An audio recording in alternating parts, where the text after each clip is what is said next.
Every Shopify store runs a theme, and almost no owner will tell you which one.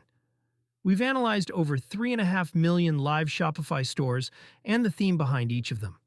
Here's how to find the exact theme any store is using in about 10 seconds, and it's free.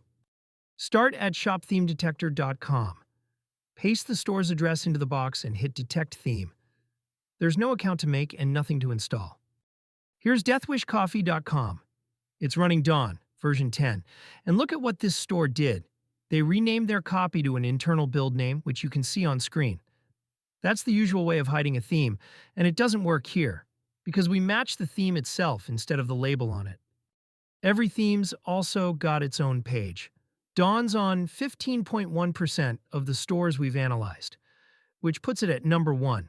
Dawn's free, and 70.4% of real Dawn stores pass Core Web Vitals, measured across 5,846 of them, with a median largest contentful paint of 1.7 seconds. Try it on your own store, or on that competitor you've been wondering about. Paste the address, and you'll get the theme, the apps, and the speed in one go. It's free and there's no sign-up. The link's in the description, along with the full rankings this data comes from. Subscribe if you want more of these. See you in the next one.